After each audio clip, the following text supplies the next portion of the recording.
مخصوص سیٹوں پر نامزد ارکان اسمبلی کی گورنر ہاؤس پشاور میں حلف برداری، 21 خواتین اور 4 اقلیتی ارکان شامل۔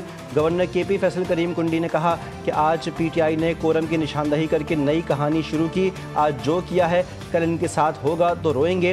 وزیر اعلیٰ خیبر پختونخوا کا مخصوص نشستوں کی حلف برداری کے خلاف پٹیشن دائر کرنے کا فیصلہ۔ ایک بیان میں کہا کہ مخصوص سیٹوں پر گورنر ہاؤس میں حلف آئین کی خلاف ورزی ہے، آئین کا آرٹیکل 65 واضح ہے، حلف صرف اسمبلی فلور پر ہو سکتا ہے۔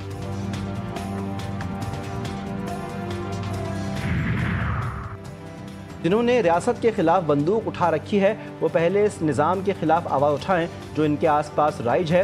وزیر دفاع خواجہ آصف کی بلوچستان میں جوڑے کی قاتلوں پر کڑی تنقید۔ ایکس پر اپنے پیغام میں کہا کہ دوسرے صوبوں سے آئے مسافر اور محنت کش اس ظلم کے نظام کے ذمہ دار نہیں۔ جن نہتوں کو آپ گولیاں مارتے ہیں، آپ کی جدوجہد کی بنیاد منافقت ہے، آپ کی شناخت وطن دشمنی ہے۔ قرآن پاک تھامے خاتون کی بے بسی بتا رہی ہے کہ مارنے والے سارے مرد کتنے غیرت مند ہیں۔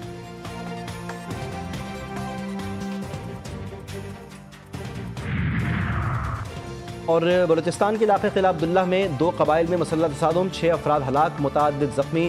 کاکوزئی اور بدوان قبائل کے درمیان فائرنگ کا سلسلہ جاری، دونوں قبائل کا مسلح تصادم ذاتی چپقلش کا نتیجہ ہے۔ تصادم کے بعد علاقے میں صورتحال انتہائی کشیدہ، فوری تصادم میں مزید ہلاکتوں کا بھی خدشہ۔ 2 طرفہ فائرنگ کے نتیجے میں ہلاک اور زخمی افراد کو سول اسپتال چمن اور قلعہ عبداللہ منتقل کیا گیا ہے۔ کوئٹہ، چمن شاہراہ سمیت دیگر اہم شاہراہوں پر ٹریفک کی آمد و رفت بھی عارضی طور پر معطل۔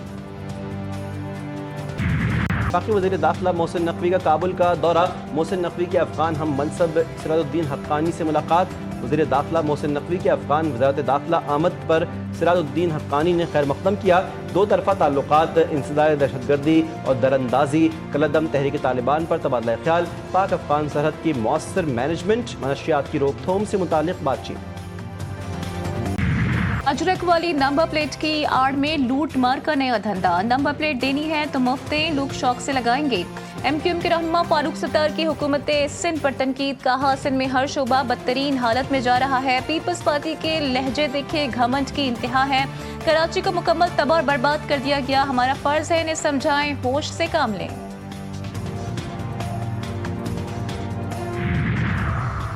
وفاقی حکومت 100 ارب روپے دے جو اس شہر کا حق ہے، میئر مرتضی وہاب کا مطالبہ۔ وفاقی حکومت کراچی میں ایک کام تو کر کے دے، بدقسمتی سے ہمارے ملک میں چیزیں رک جاتی ہیں، یہ علاقہ چلتا ہے تو کراچی اور پورا ملک چلتا ہے۔ پیپلز پارٹی نے کراچی میں ریکارڈ ترقیاتی کام کروائے۔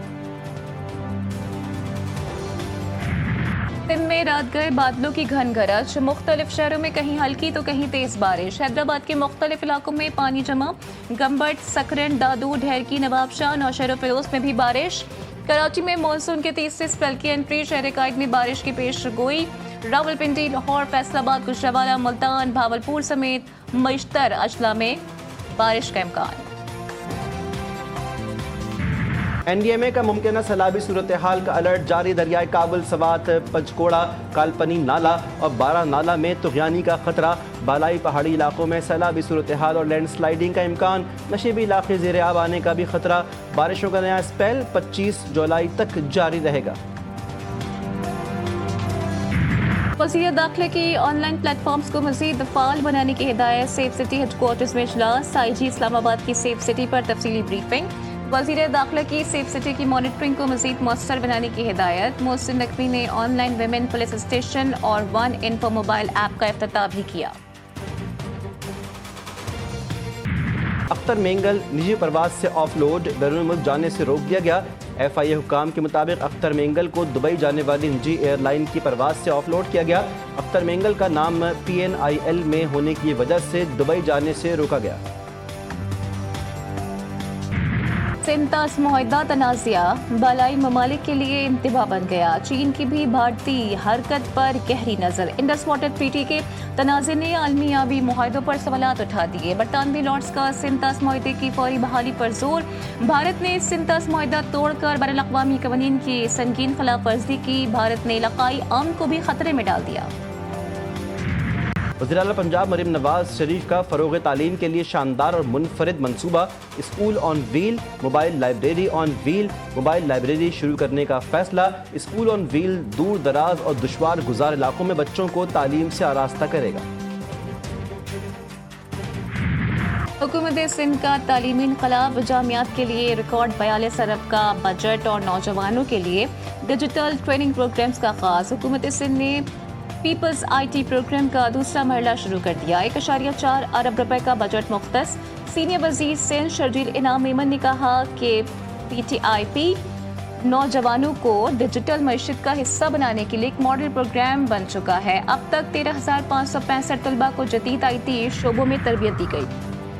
لاہور کے علاقے ستارہ کالونی میں بیوی سے ناراضگی پر شوہر نے پیٹرول چھڑک کر خود کو آگ لگا لی۔ واقعے کی footage G T V news نے حاصل کر لی۔ شوہر رزاق نے بیوی کی ناراضگی پر سسرال کے گھر کے باہر خود کو آگ لگائی۔ 38 سالہ رزاق کو طبی امداد کے لیے جناح اسپتال منتقل کر دیا گیا۔ کراچی کے علاقے کورنگی مہران ٹاؤن میں شوہر کے ہاتھوں جلائی گئی خاتون دم توڑ گئی۔ رابعہ کو 14 مارچ کو مبینہ طور پر شوہر وقاص نے پیٹرول چھڑک کر آگ لگا دی تھی۔ خاتون کا 50% جسم جھلس گیا تھا۔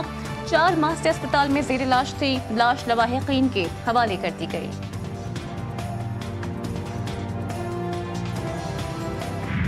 اسرائیل غزہ میں فلسطینیوں کا خون بہانے سے باز نہ آیا۔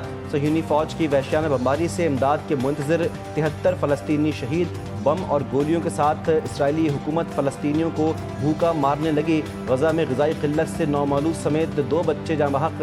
اسرائیلی حملوں میں 84 فلسطینی جان سے گئے۔ اسرائیل کا مرکزی غزہ کے گنجان آباد شہر سے فلسطینیوں کو انخلاء کا حکم۔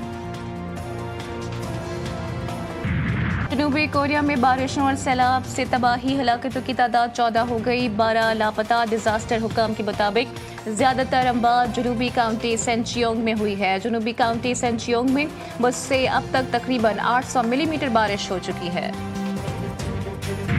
ویتنام میں سیاحوں کی کشتی الٹنے سے 34 سیاح ہلاک۔ ریسکیو اہلکاروں نے 11 سیاحوں کو بچا لیا جبکہ 9 کی تلاش جاری۔ حادثہ معروف سیاحتی مقام ہالونگ بے میں بارش اور خراب موسم کے باعث پیش آیا۔ کشتی پر 53 افراد سوار تھے جن میں 20 سے زائد بچے بھی شامل تھے۔ خوفزدہ بھارت ایک اور میدان سے بھاگ نکلا۔ پاک بھارت لیجنڈز میچ منسوخ۔ شاہد آفریدی کو ٹیم میں شامل کرنے پر بھارتی کھلاڑیوں کا میچ کھیلنے سے انکار۔ بھارتی کرکٹر شیکھر دھون اور ہربھجن سنگھ نے میچ کھیلنے کی مخالفت کی۔ ٹورنامنٹ کے منتظمین کے مطابق ایونٹ کے باقی میچز اسکیڈول کے مطابق جاری رہیں گے۔ مودی کے نقش قدم پر چلتے بھارتی کرکٹرز نے کھیل کو نفرت کی نظر کر دیا۔ جنگ میں شکست، سفارتکاری میں ناکامی، بھارت کو ہر محاذ پر شرمندگی ہے۔ سینیٹر شہید رحمان کہتی ہیں کہ بھارتی کھلاڑیوں کا آلودہ طرز عمل ان کی مودی پرست ذہنیت کی عکاسی کرتا ہے۔ کھیل تو امن، رواداری اور باہمی احترام کا پیغمبر ہوتا ہے۔